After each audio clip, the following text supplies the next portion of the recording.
오히려 매일 먹는 영양제가 건강에 해로울 수 있다는 것입니다. 그런데 왜 그렇게 많은 사람들이 비타민, 오메가3 영양제를 꼭 먹어야 한다라고 이렇게 믿게 되었을까요?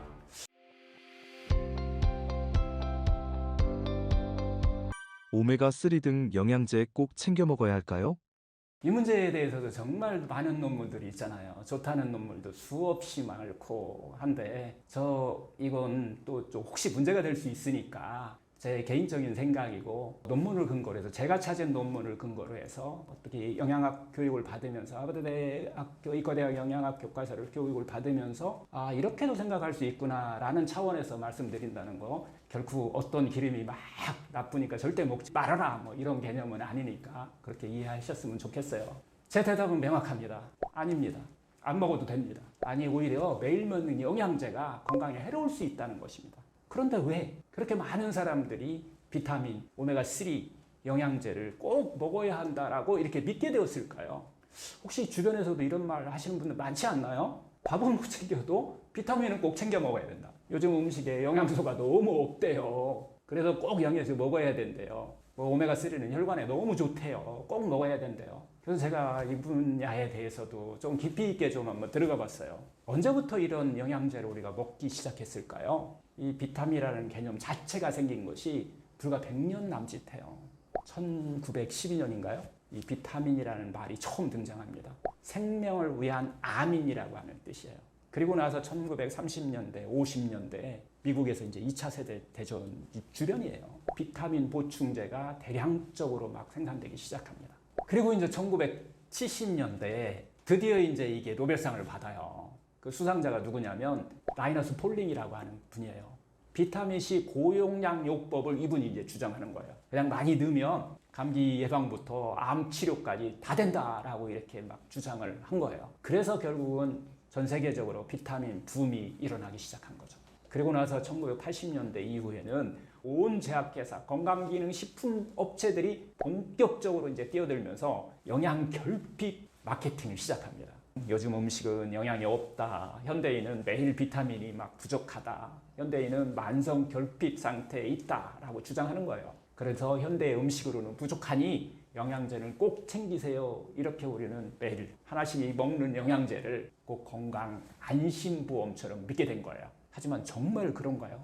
이 사람들이 영양제를 믿게 된 제가 보니까 5가지 이유를 좀 찾아봤어요. 첫 번째가 이게 마케팅인데요. 영양이 부족하다라고 하는 공포 마케팅을 너무 많이 잘 썼다는 거예요. 그래서 많이 먹을 수 있도록. 그래서 예전보다는 채소 속 영양소가 줄었다는 말을 집중적으로 들고 나온 거예요. 그리고 또 토마토, 비타민C가 마찬가지로 예전보다 성분을 분석해 보았더니 훨씬 더 줄었더라. 그래서 먹어야 된다. 현미 대신 백미를 먹었으니까 영양이 없다. 이런 이야기들은 부분적으로는 맞을 수 있어요. 하지만 전체 식단이 하는 단일 성분에 집착한 왜곡된 어떻게 보면 사실입니다. 둘째는 증상을 영양 결핍으로 그냥 단순화시켜 버렸어요. 그렇게 해야 사람들이 많이 먹게 되니까. 피곤하면 비타민, 눈이 침침하면 루테인, 혈관 걱정되면 오메가3. 하지만 진짜 원인은 이게 수면 부족일 수 있고요. 우리가 스트레스일 수 있어요. 그리고 운동이 부족해서 문제가 온다는 거예요. 식사가 불균형하고 과식과 만성 염증 때문에 또 이런 현상들이 일어날 수 있다는 거죠. 셋째는 의사와 전문가들의 또 권위 있는 어떤 마케팅을 또 막 많이 사용했다는 거예요.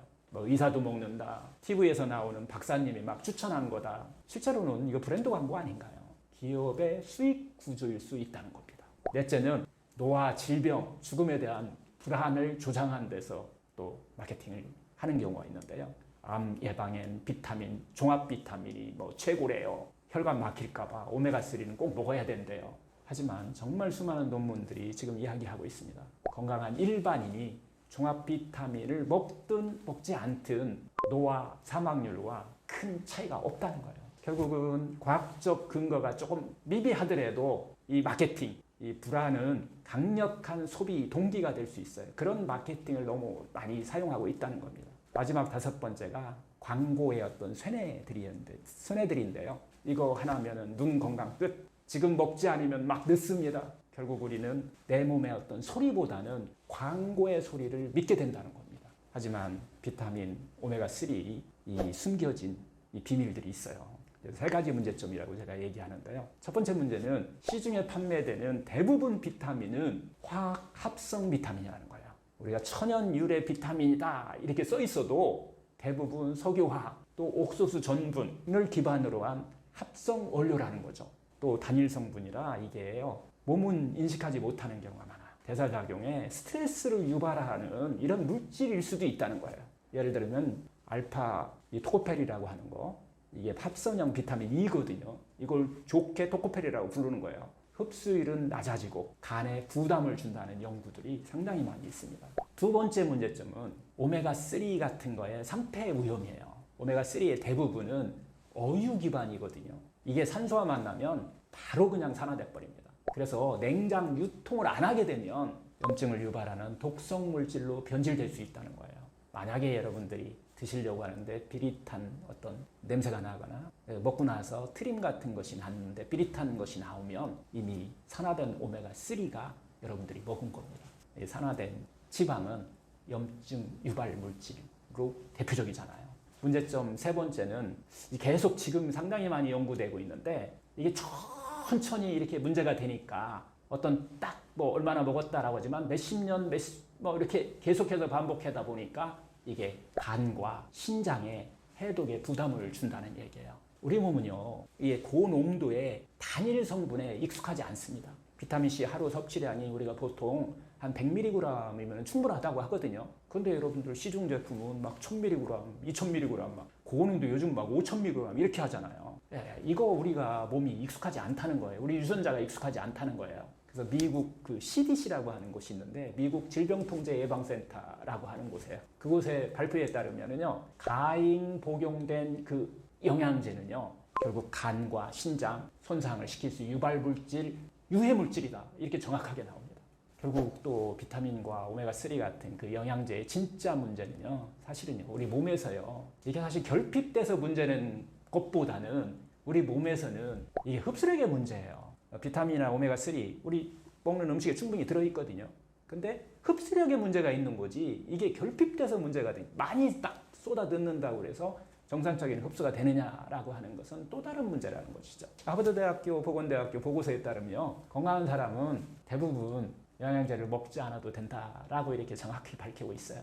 현대인들이 어떻게 보면 영양 과잉 사회에 우리가 살고 있지. 그래서 질병을 나눌 때는 두 가지로 나누는데 하나는 풍요병입니다. 많이 먹어서 온 거예요. 좀 덜 먹으면 훨씬 더 치료가 잘 됩니다. 물론 빈곤병이 있는 사람들도 있지만 질환으로 봤을 때 빈곤병인 경우는 많지 않아요. 특히 우리나라 같은 경우 더더욱 그렇습니다. 그래서 진짜 문제는 결국 영양이 부족해서가 아니라 우리 몸의 소화력이 약해지고 흡수력이 떨어졌기 때문이라는 거죠. 아무리 좋은 비타민을 먹어도 장이 약하면 그냥 비싼 소변이 될 뿐입니다. 또 의사들이 가장 많이 참고하는 세계적인 의학 저널이 있는데요. 자마라고 하는 의학 저널이 있어요. 결국 그곳에서도 이렇게 밝히는데요. 종합 비타민을 먹든 안 먹든 사망률이나 질병 예방에 의미 있는 차이는 없다라고 이렇게 밝혀져요. 사실 우리 몸은요, 스스로 비타민을 만들 수 있는 시스템을 갖고 있다는 거예요.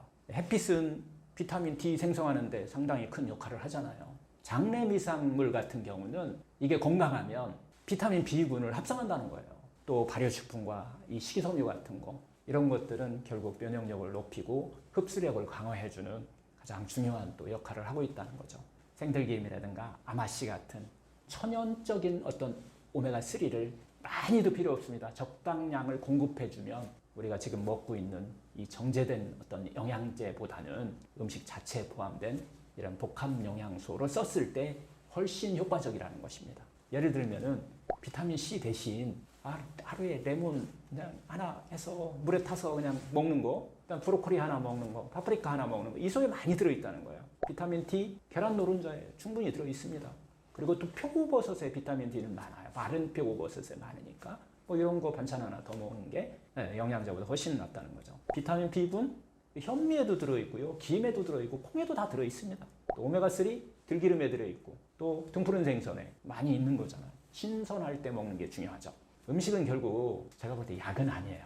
하지만 좋은 음식은 약보다 강한 힘이 있습니다. 비타민, 오메가3 무조건 먹어야 한다는 이 믿음은 과학이 아닌 하나의 마케팅과 안 먹이면 뭔지 허전한 불안과 연결되어 있다라고 하는 것을 좀 알아차렸으면 좋겠습니다. 진짜 건강은 하여튼 약통에서가 아니라 부엌과 식탁에서 시작됩니다. 우리 몸 안에는 100명의 현명한 의사가 있다고 하는데 우리는 그저 그 몸의 자연치유를 당해만 하지 않으면 우리 몸은 스스로 회복할 수 있는 놀라운 힘을 갖고 있습니다. 몸의 치유력을 방해하지 우리가 않으려면 결국 우리는 생활 속에서 햇빛도 좀 적당히 쬐고 잠도 좀 잘 자고 그냥 제철 채소 그리고 제철 과일 우리가 몸에 좋다는 발효식, 통곡물 이렇게 드시면 영양 충분합니다. 이제는 이제 그래서 질문을 좀 바꿔야 합니다. 어떤 영양제를 먹어야 할까 대신 나는 왜 이걸 먹고 있었던 걸까로 여러분의 질문을 한번 바꿔보세요. 자신의 몸을 믿고 식사를 바꾸는 계기가 되었기를 좀 바랍니다. 자연은 언제나 답을 알고 있습니다. 건강기능식품, 영양제 먹으면 정말 효과가 있을까요? 원래 비타민이라는 자체가 지금 단일 추출해가지고서 단일 그 영양 성분이냐 비타민만 추출해갖고 하느냐 아니면은 복합적인 곳에 들어있느냐 이 차이가 핵심인데 이걸 좀 놓치는 것 같아요. 이 복합적으로 들어가 있는 그 안에 채소, 생과일 속에 들어가 있는 파이토케미칼, 효소 뭐 이런 것들이 같이 어우러졌을 때는 양이 많았을 때 정말 좋은 효과를 낼 수 있어요. 비타민 C에 대한 특히 효과는 너무 많이 밝혀졌잖아요. 하지만 그것을 우리가 추출했을 때 하는 거에 대해서는 의학적인 논문도 너무 좀 빈약하다. 많은 뭐 효과가 있다라고 하지만 또 효과가 없다라고 하는 것들도 상당히 많기 때문에 다시 한번 제가 정리해드리면 저는 제가 이거 연구를 한 건 아니잖아요. 그래서 두 가지를 같이 다 보고 있다. 특히 제가 보는 것은 대학교에서 순수하게 진짜 연구한 것을 기본으로 해가지고서 이야기를 들으면 어떻게 보면 다른 사람을 위해서 우리가 먹는 게 아니라 내 자신을 위해서 먹어야 되잖아요. 근데 우리는 종종 누군가의 이익을 위해서 우리가 먹고 있는 건 아닌지 한번 좀 생각을 해보게 되는 계기가 됐던 것 같아요. 그래서 저도 옛날에 많이 먹었습니다.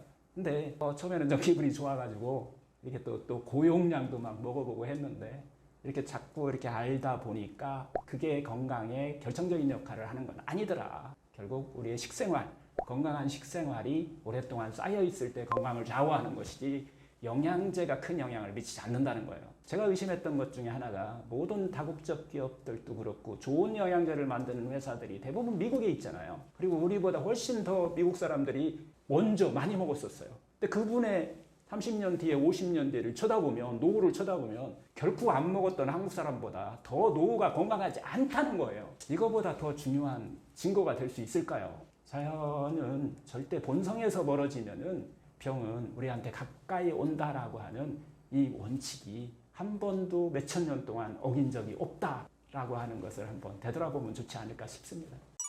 영양제 먹고 효과를 본 사람들은 어떻게 생각하시나요? 저는 이제 한의학을 좀 공부했었는데 정말 처음에 부족할 때 있잖아요. 우리 몸이 정말 부족할 때가 있어요. 검사로 나오지 않았는데 부족할 때 있어요. 그런 때는 일단 먹었을 때 정말 변화가 일어나기도 해요. 하지만 더 넘쳤다고 해서 계속 더 좋은 효과를 내느냐 그건 아니라는 거예요. 그리고 스스로 내가 만들어서 여러 가지 다양한 음식이 들어와서 그걸 통해서 내가 그걸 제대로 흡수하고 대사하고 할 수 있는 능력이 내 몸에 있거든요. 하지만 계속해서 고유양 쓰시면은 그거 사라져 버립니다. 뇌에서요 그렇게 기억해 보여요. 안 먹어도 되겠네. 비타민 또 들어올 건데 고용량으로 들어올 건데. 하지만 제일 중요한 것은 균형과 조화예요. 하나만 많이 두른다고 해서 건강에 좋다라고 하는 이것은 지금 영양학에서 가장 좀 조심해야 되는 이런 걸로 지금 우리 학문적으로 좀 발전하고 있거든요. 한 개 영양소가 뭔가를 좋아진다라고 하는 것은 밸런스와 균형을 이루었을 때 좋다라고 하는 이야기들을 우리가 또 한번 생각해 볼 필요가 있는 것 같아요. 영양제를 먹어도 영양소 흡수가 안 된다는 말에 대해서는 어떻게 생각하시나요?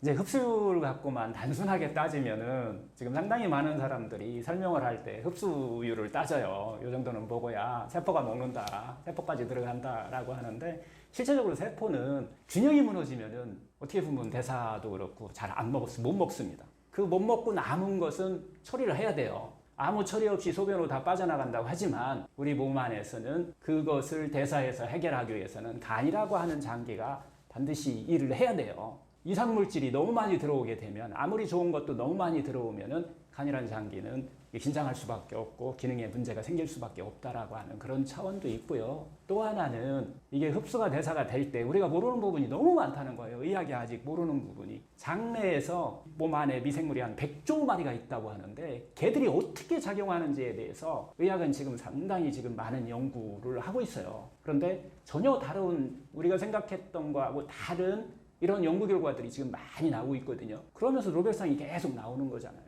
그래서 우리 몸 안에서 있는 장내 미생물의 어떤 균형과 조화가 어떻게 보면 흡수율보다도 더 중요한 역할을 한다. 어떻게 보면은 그들한테는 독성 물질일 수도 있다는 거예요. 아무리 좋은 거라고 해도 많이 고용량이 들어왔을 때는. 그래서 장내 미생물은 어떤 변화가 일어나는지 뭐 이런 것까지도 같이 생각을 해본다고 하면은 결국은 답은 딱 정해져 있어요. 자연 속 그대로 그냥 우리가 그 안에 생채소와 생과일 속에서 이렇게 섭취를 했을 때 그때만 장내 미생물이 밸런스 균형 이루고 세포가 가장 흡수하기 쉬운 영양제로 작용한다라고 하는 겁니다. 영양제 먹는 것보다 더 좋은 방법이 있나요?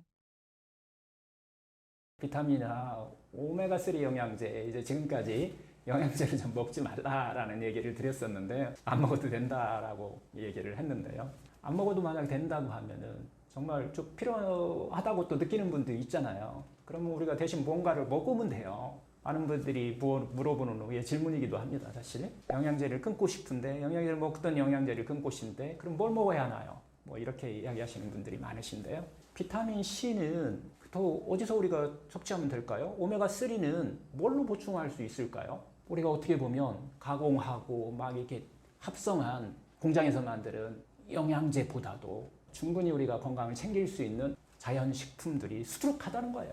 비타민 C, D, E, 뭐 오메가3, 뭐 미네랄과 항산화 물질까지 모두 들어있는 식품들이 정말 많아요. 그래서 우리가 무엇보다 중요한 것은 이런 건강한 생채소와 생과일 속에 들어있는 영양소들이 단순히 이것들은 영양소만 채우는 게 아니에요. 우리 몸 안에 자기회복력이라고 그러잖아요. 이런 것들을 깨워주는 진짜 건강한 음식으로서 영양제가 작용한다라고 하는 사실입니다. 하여튼 비타민 C는 대표적인 항산화 영양제 맞아요. 그런데 대부분 시중에서 판매되는 이런 제품들은 이걸 이제 아스코르빈산이라고 하는 합성산물이거든요. 어떤 것은 다 비슷해요. 하지만 이 음식 속 비타민 C는요, 그 속에 파이토케미칼이라고 하는 거, 효소라고 하는 거, 식이요소라고 하는 거, 뭐 또 파이토케미칼, 플라보노이드라고 이런 것들과 함께 작용하면서 흡수율도 자정적으로 알아서 조정을 하고 있다는 거예요. 당연히 부작용 하나도 없죠. 그래서 대표적인 음식, 비타민 C의 대표적인 음식 베스트 3를 제가 항상 이야기를 해드리는데요. 첫 번째는 레몬입니다. 레몬, 뭐 오렌지 같은 거, 자몽 같은 이 감귤류 과일들이 대체적으로 비타민 C가 아주 풍부합니다. 이거 생과일 하루에 한두 개 정도면은 우리가 필요한 권장량 다 섭취할 수 있어요. 두 번째는 우리 건강에 좋다는 브로콜리, 시금치, 케일 같은 녹색 잎채소에도 들어있어요. 살짝 익혀도 비타민C 유지력이 계속 가능합니다. 그래서 이런 것들은 또 철분의 흡수력도 함께 이렇게 도와주기도 하고 장 건강에도 좋은 영향을 미치고 있다는 거예요. 세 번째는 파프리카, 고추 같은 이런 열매 채소들 있잖아요. 이거 바로 또 천연 비타민C의 보고입니다. 보고. 의외로 이 빨간 파프리카는 100mg당 비타민C가 레몬보다도 더 많이 들어있습니다. 하여튼 비타민C는 생으로 또 그리고 껍질에 많이 들어있어요. 그리고 또 먹는 것도 중요한데 자주 먹는 게 중요합니다. 조금씩 나눠서 이렇게 먹는 것이 흡수율을 좀 높이기도 하고 우리 몸의 균형과 조화를 만드는데 핵심적인 포인트입니다. 또 여러분들 비타민 D도 많이 또 찾아서 드시잖아요. 이것은 햇빛이 만드는 천연 비타민이죠. 비타민 D는 어떻게 보면 식품보다는 생활 습관이 더 중요하다는 거예요. 하루에 20-30분 정도만 햇빛의 노출만으로라도 충분하다는 거예요. 단 우리가 실내 생활을 많이 하고 또 자외선 막 차단제 바르고 해서 이렇게 부족하기 좀 쉬워지는데 그럴 때는 또 대표 식품으로 우리가 좀 섭취하면 돼요. 계란 노른자, 표고버섯, 또 등푸른 생선이라고 하는 뭐 고등어, 연어 신선한 거 쓰잖아요. 특히 햇볕에 말린 이 버섯 있잖아요. 표고버섯에 비타민 D2를 생성하는 가장 기본 원료가 된다는 거죠. 이게 생활 속 팁이 있는데요. 이 햇빛도 오전에 9시부터 11시 사이의 햇빛이 가장 좋은 비타민 D를 생성해낼 수 있는 그 시간대래요. 또 이제 버섯 같은 것은 볶기보다는 햇볕에 말려서 이렇게 사용하는 이런 지혜가 좀 필요합니다. 다음은 이제 우리가 비타민 B군이 있어요. 이거 에너지의 비밀이 이 안에 숨겨져 있습니다. 비타민 B군은 비타민 B1, B6, B12 같은 것은 또 신경계와 에너지 대사에 필수적인 어떤 보조 요소죠. 그래서 피로하거나 막 집중이 안 될 때 이런 데 영양제 대신 이런 음식으로 한번 바꿔보는 것도 어떨까 싶습니다. 대표적인 식품으로는 바로 현미, 보리 같은 전곡류에도 많이 들어있어요. 또 콩, 두부, 된장 같은 콩 발효식품에도 많이 들어있고요. 또 달걀, 육류에도 들어있어요. 또 김 같은 곳에 이런 단백질 식품에도 같이 드시게 되면 소화흡수도 좋아진다는 거죠. 특히 이제 해조류나 견과류 같은 거에 비타민 B의 B군들이 아주 풍부하게 많이 들어있습니다. 그래서 생활 속에서 그냥 백미보다 현미밥 드시면 돼요. 거기다 콩 좀 넣고 김 좀 싸서 드시면 비타민 B군 보충에 다 되는 거 아닌가요? 그리고 또 비타민 B군의 이런 식품들이 깊은 장 숙면하는 데도 좀 관계되어 있고요. 변비 개선에도 상당히 도움이 됩니다. 연구에 따르면요. 이 식품 속 비타민은 단일 성분이 아니라 100가지 이상의 생리 활성 물질과 복합작용을 한다는 것이 가장 포인트입니다. 브로콜리 속에 들어있는 이 셀포라판, 이게 해독 유전자를 활성화시켜 주잖아요. 그래서 요즘 설포라판이 무슨 항암 치료제라고 하는데 이거 식품 속에 들어있을 때 그 작용을 하는 거지. 우리가 설포라판을 꺼내서 우리가 어떤 공장에서 이것을 제품으로 만들어 먹었다. 효과가 없다는 것은 다양한 연구에서 다 밝혀진 거잖아요. 그 다음에 여러분들 다 아시잖아요. 토마토 속에 들어있는 라이코펜. 이거 항산화 및 항암작용 하잖아요. 그리고 또 양파, 마늘 속에 들어있는 알리신. 이거 혈액순환 도와주고 면역을 활성화시켜 주잖아요. 강황의 커큐민, 만성염증 억제작용 하잖아요. 이게 다 항암식품이라고 여러분들 많이 드시기도 하지만 또 제약회사에서는 놓치지 않죠. 제품화해갖고 이걸 막 판매하고 있는데 이런 것들은 자연 속에 들어있는 식품하고 완전히 다르다라는 것을 우리가 잊지 않았으면 좋겠어요. 이것은 알약으로 절대로 구현할 수가 없습니다. 그리고 꼭 기억해야 될 것이 음식은 그냥 단순히 몸을 채우는 게 아니라 우리 몸을 깨우는 내 안에 있는 100명의 의사를 깨우는 도구라는 거예요. 오메가3는 특히 항암작용이라든가 혈관 보호, 두뇌 건강에 상당히 좋다고 알려져 있잖아요. 그래서 많은 분들이 또 뭘 먹어요? 어유 캡슐이나 EPA, DHA 이런 영양제 많이 드시는데요. 이런 영양제에 문제가 있다고 했죠. 이 산패된 오메가3는 오히려 산화 스트레스를 유발시킬 수 있다는 거예요. 우리 몸 안에서. 만약에 비린내 나고 여러분이 트림했을 때 여기서 막 비린내 난다면 그건 이미 산패되어 있을 가능성이 상당히 큽니다. 그래서 결국은 자연식품이 답입니다. 오메가3 최고의 식품은 다시 또 한번 말씀드리면 첫 번째가 들기름이에요. 생들기름. 가공을 가능하면 적게 한 거죠. 이 식물성 오메가3가 풍부한 최고의 기름, 생들기름입니다. 이건 산패만 조심하면요. 매일 한 스푼 정도는 그 정도만 드셔도 충분합니다. 두 번째가 이 아마씨하고 치아씨드라는 거 있어요. 이거 공부하다 보니까 재밌는 게 있는데 이 동양에 대표하는 것이 이 들기름이라고 하면 유럽을 대표하는 게 아마씨고요. 치아씨드는 저 북미 쪽에 있어요. 그게 자연이 그렇게 만들어 놓은 것 같아요. 이것도 마찬가지로 아마씨나 치아씨드 한 스푼 정도면 충분하다는 거죠. 세 번째가 이제 호두입니다. 호두. 뇌를 닮았죠.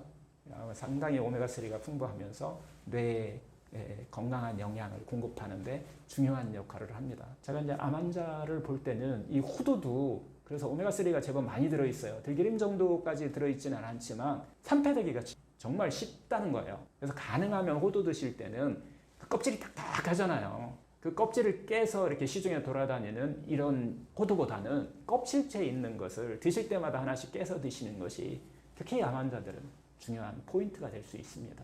그리고 동물성도 있잖아요. 오메가3 같은 경우는. 대표 식품으로 고등어라든가 꽁치, 연어 같은 거, 정어리도 마찬가지고 이런 걸 우리가 등푸른 생선이라고 하죠.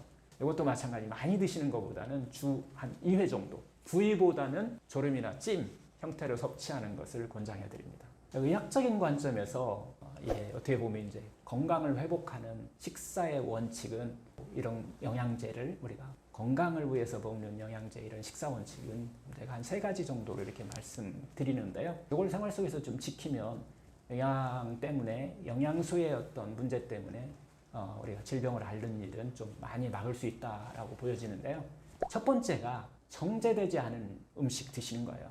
백미 대신 현미 드시면 되고 흰빵 대신 통밀빵 드시면 되고 채소도 막 이렇게 불이 익히고 막 이렇게 하는 것보다 자연 상태 그대로 생채소를 드셨을 때 훨씬 더 우리 몸 안에서는 다양한 영양소를 흡수할 수 있는 하나의 방법이죠. 둘째는 계절과 지역에 맞는 식품입니다. 봄엔 해독 채소 드시면 돼요. 우리 봄의 생체 리듬에 따라서 냉이, 달래 뭐 이런 것들 드시면 되죠. 여름엔 수분을 많이 섭취하라는 거잖아요. 수분 채소 드시면 돼요. 오이, 토마토 같은 것들. 또 가을에는 여러분들 이제 뿌리 채소들이 잘 익잖아요. 그래서 뿌리 채소. 겨울에는 보관해서 먹으라고 그러잖아요. 발효식품 뭐 이렇게 드시는 것이 영양제 드시는 것보다 훨씬 건강한 생활이 아닐까 싶고요. 또 세 번째는 이거 제가 상당히 중요하게 여기는데요. 한 끼 먹을 때에 자연 음식 색깔을 5가지 이상이 드셔라라는 얘기를 하세요. 예를 들어서 초록색, 잎채소죠. 대체적으로 주황색, 당근이에요. 당근. 뿌리채소에 이런 색깔이 많죠. 그리고 이제 흰색, 두부 흰색이죠. 그 다음에 이제 갈색, 약간 현미라고 그럴까요? 뭐 이런 것들 드시면 돼요. 검정색 뭐가 있을까요? 콩도 검정색이지만은 해조류 중에서 이제 대체적으로 해조류가 검정색인 경우도 있고요. 김 같은 거 이런 색깔이 그냥 있는 게 아니다. 우리 자연 속에서 다 영양소를 정말 함축하고 있다는 거예요. 그래서 결국 이 색깔이 다르면 들어있는 우리가 영양소도 달라져요. 이걸 우리가 파이토케미칼이라고 얘기를 하기도 하는데요. 이런 것들이 결국 어떤 영양제보다 어떤 보조식품보다 한 끼에 먹는 이 오색 밥상이 더 강력한 항산화 치료제고 항산화 작용을 할 수 있다는 겁니다. 그리고 중요한 것은 음식들이 영양을 보충하는 것 그 이상으로 내 몸의 자기 치유력 그리고 흡수력, 회복력을 깨워준다는 것입니다. 자연은 단순 영양이 아니라 복합 영양을 제공해 줍니다. 한 가지 음식 안에 여러 영양소가 자연스럽게 배합되어 있다는 거예요. 자연이 그냥 균형을 맞춰줬다는 거예요. 그래서 우리는 종합 비타민 제제보다는 밥상 위에 조화로운 그 식재료가 훨씬 더 흡수도 좋고 부작용도 없다는 겁니다. 오늘부터는 약통이 아니라 이 밥상에서 한번 건강을 한번 찾아보세요. 훨씬 더 쉽습니다. 자연은 항상 건강에 대해서는 과학보다 항상 한 발 더 앞서갑니다.